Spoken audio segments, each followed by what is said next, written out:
श्री स्वामी चरित्र सारामृत तृतीयोऽध्याय. श्री गणेशाय नमः. धन्य धन्य ते या जगती स्वामी चरणी ज्याची भक्ती, त्यांची नाही पुनरावृत्ती.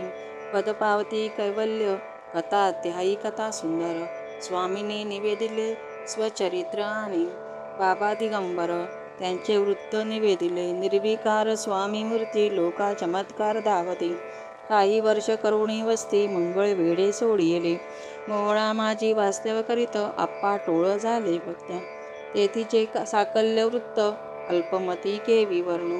स्वामी चरित्राचे हे सार म्हणून केला नाही विस्तार, वर्णिता कथा समग्र ग्रंथ पसले उद्दिसम. सवे घेऊन स्वामींची टोळ जाती अक्कलकोटासी, अर्धमार्गावरी टोळासी मागे परतणे भाग पडले. टोळे अज्ञापी सेवका जोवरी आम्ही येऊ का, तोवरी स्वामींशी सोडू नका, तेथेच मुक्काम करावा.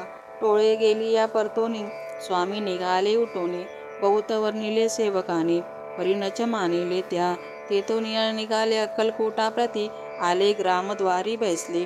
यतिराज सेवेने तेथे एक अविग्ध होता, तो करी तयाची थट्टा. परी काही चमत्कार पाहता महासिद्ध समजला. पूर्वपुण्यास्तव निश्चिती आले चोळप्पाच्या गृहाप्रती. स्वामींशी जानोनी ईश्वरी मूर्ती चोळप्पा करी आदर. चोळप्पाचे भाग येऊ दिले यतिराज गृहासी आले. जैसी कामधेनू आपण बळी, दरिद्री यांच्या घरी जाय.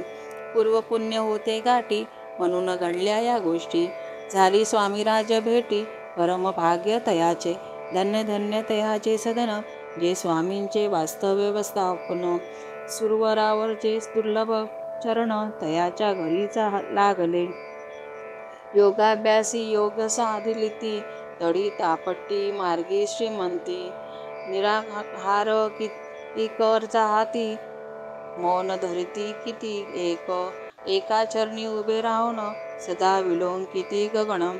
एका गिरी वरी बैसोने तपश्चर्या करिताती. एक पंचअग्नी साधन करीती, एक पवनाते भक्षिती. कित्येक संन्यासी होती संसार अवघा सोडोनी. एक करीती कीर्तन, एक मांडिती पूजन. एक करीती होम हवन, एक षडकर्मे आचरिती. एका लोका उपदेशिती, एक भजनामाची नाचती. एक ब्राह्मण भोजन करती, एक बांधती देवालय.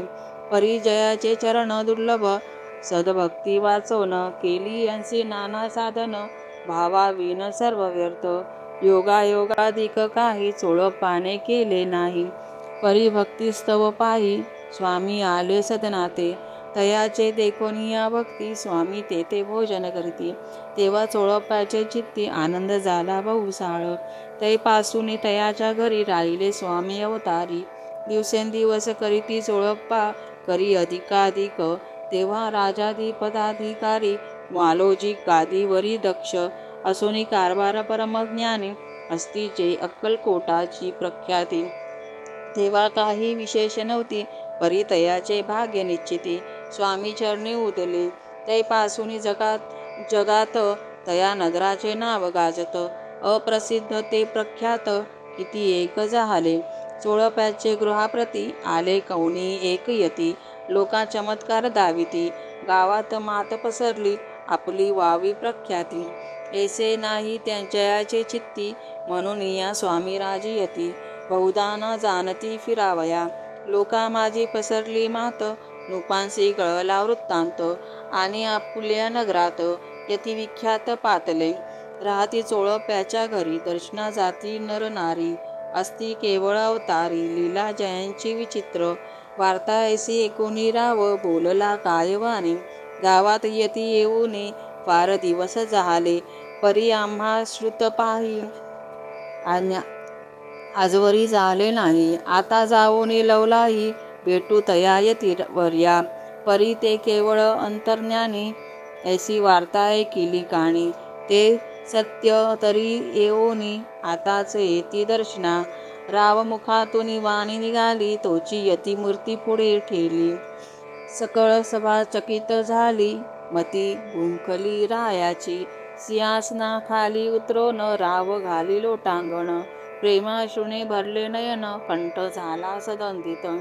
दृढ घातली मिठी चरणी, चरण धुतले नेत्राश्रुनी. मग तया हस्तकी धरोनी, आसनावरी बैसले. ऊन पटली अंतरी, स्वामी केवळ अवतारी. अभक्त पळोनी गेली दुरी, चरणी भक्त जडली ते. सकळ सभा आनंदली, समस्ती पावले वंदली. षोडशोपचारे पूजली, स्वामी मूर्ती नुपराय. निराकार आणि निर्गुण, भक्तांसाठी झाले सगुण. तयाच्या पादुका शिरी धरून, विष्णू नाचे ब्रह्मानंदे. स्वामी चरित सारामृत, नाना प्रकृत कथा समंत. सरळ प्रेम भक्त परिसोत, तृतीय अध्याय गोड हा. श्री स्वामी राजार्पणस्तु. श्रीरमस्तु. शुभम भवतु. श्री स्वामी चरित सारामृत, अक्कलकोट नगर, प्रवेश, तृतीय अध्याय. श्री स्वामी समर्थ महाराज की जय.